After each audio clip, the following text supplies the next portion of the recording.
Okay, the next map I'm going to have a look at and interpret is the start of injection map. Now, of course, that is a collection of maps. It's not one map. We know that. It's 10 maps, and if you've looked at some of these videos, you'll know that there's 10 maps numbered 0 to 9. And if we look at the choice map, which is this one, just double click there to bring it up, we know that 9 is used much of the time. Once the engine is warm at 90 degrees, 9 is used. So what I'm going to do then is I'm going to click on 9, because obviously it makes more sense for us to look at 9. Now also, if you've looked at previous videos, you will know that these numbers have been changed. I'll just open that up, double click on properties.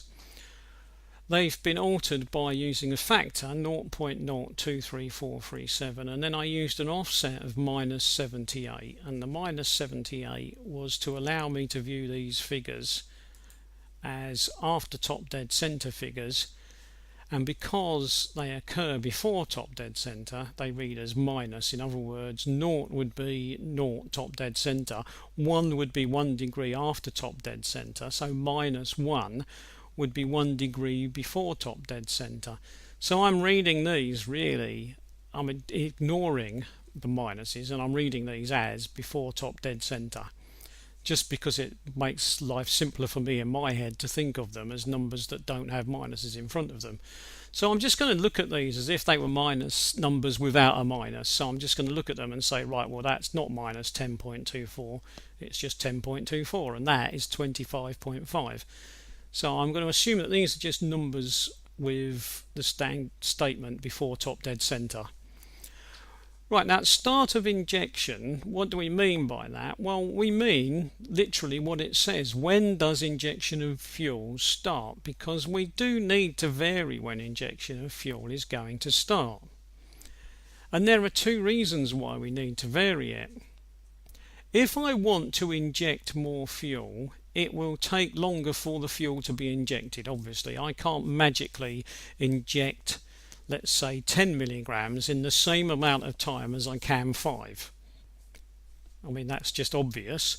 And so because you can't do those two things in the same amount of time, something must change, mustn't it? Now that means that when I want to inject 5 milligrams of fuel, if I start at 5 degrees of crankshaft before top dead center, so I start at 5 degrees before top dead center, let's assume it will take me 5 degrees to do the injecting. So I start at 5 and I will use 5 degrees. Those 5 degrees are my duration. They're the duration of fuel injection. So I start at 5, I take 5 degrees, so I finish at 0. So I finish at top dead center, and that's not a good, not a bad place to stop, because that's a good point at which you would like the fuel injected at top dead center. Now let's say now I decide I want to inject 10 milligrams instead of my original 5 milligrams. Well, if I inject it at the same place, so if I inject it at 5 degrees, if I assume that 10 milligrams will actually take 10 degrees to inject, then I will have 5 degrees to get to 0, and then 5 more degrees past 0, so I've used up my 10 degrees of injecting time. So I won't stop injecting until 5 degrees after top dead center. Now that might not be the end of the world, but if the best time to get injection sorted is around about top dead center, then I'm starting 5 degrees before and I'm finishing 5 degrees after. So maybe that's acceptable, maybe it's not. Maybe I actually don't want that. Maybe I want to aim for always finishing closer to 0. In which case I can't start at 5, can I? So when I want to inject 5 milligrams, I'll start at 5 degrees. But if I want to inject 10 milligrams, and it's going to take twice as long, I really need to start at 10 degrees before. Makes perfect sense, really, doesn't it?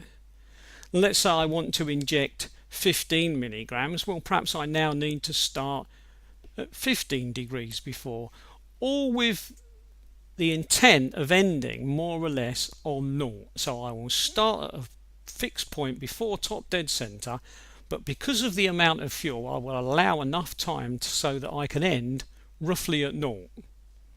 Now the designers will have taken that into account, and they will have decided how near naught they need to hit. So they will have taken into account whether they should always aim for exactly naught, or whether just before naught or just after naught, or how much leeway they will allow. So that's up to them with their engine and their design. So you'll be able to check that by looking at the figures, because you can look at start of injection maps and duration maps, and then you can try to work out where you're starting, how much you're injecting, where will you be ending. So you can look at that sort of thing for yourself if you want. Now that's one complication. If you want to inject more fuel, you've got to start earlier. So that's just one complication. Now there is a second complication with start of injection, which is what I call old-fashioned timing.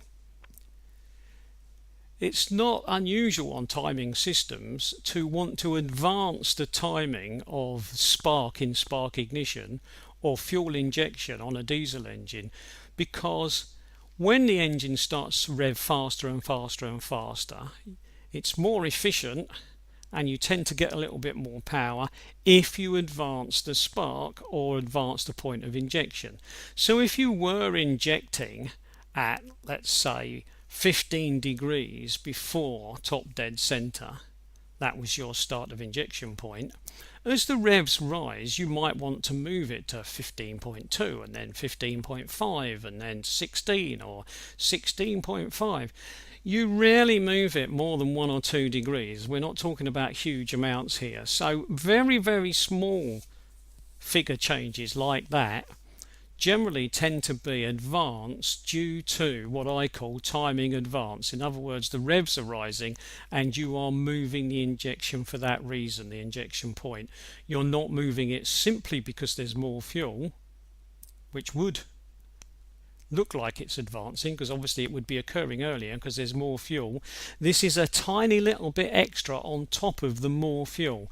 So what we've got then in effect is we want the revs to rise, so we inject more fuel.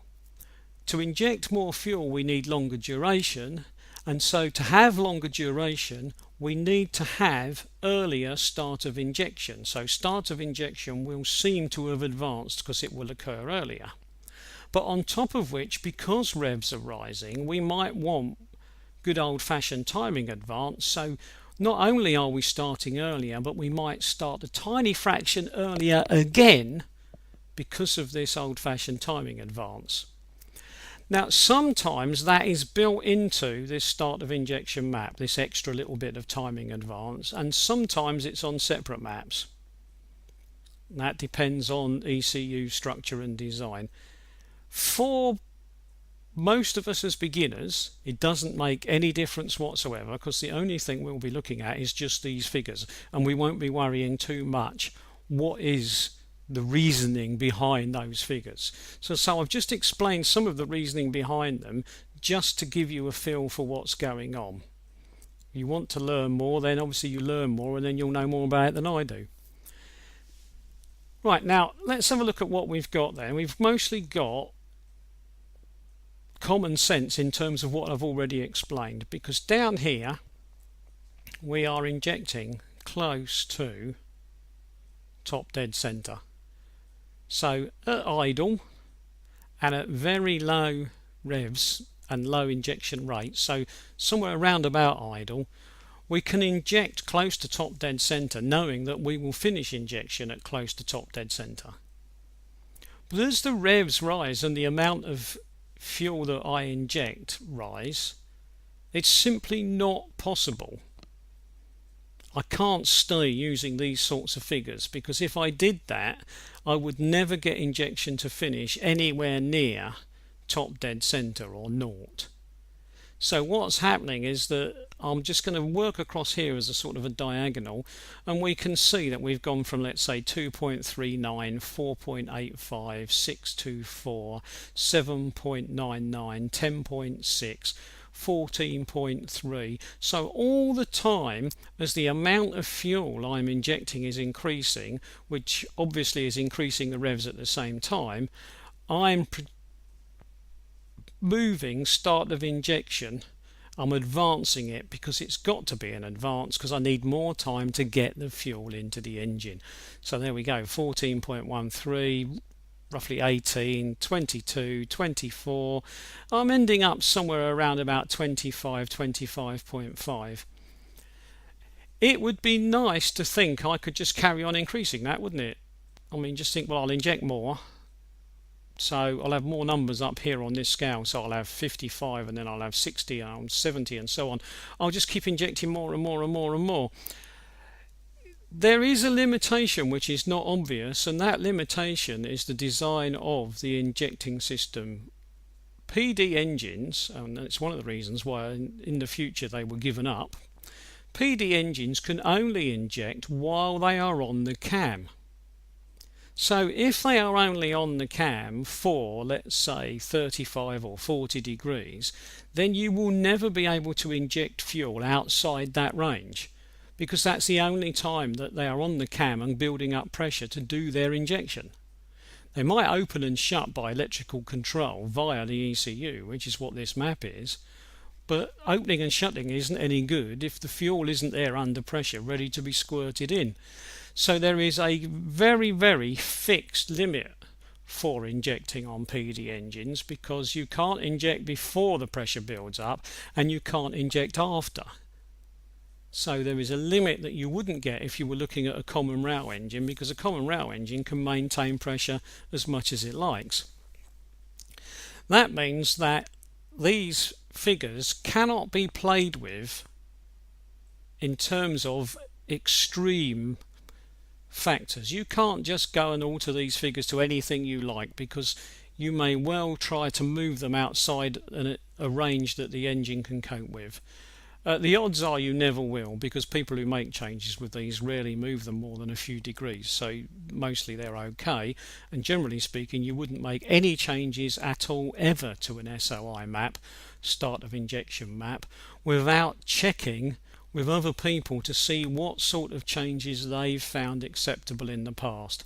Because whatever you do, do not assume that you can change these numbers and it will be okay, because it will not be okay, because start of injection numbers need changing, and they need changing along with duration values. So you would change both together and you would calculate both of them together to make sure they match. So that's not something for a beginner to do, or a beginner can do that, but they will need some sort of guidance to work out what's a sensible change and what isn't. So once again, don't go down that road unless you're fairly sure you know what you're doing, or you're prepared to gamble.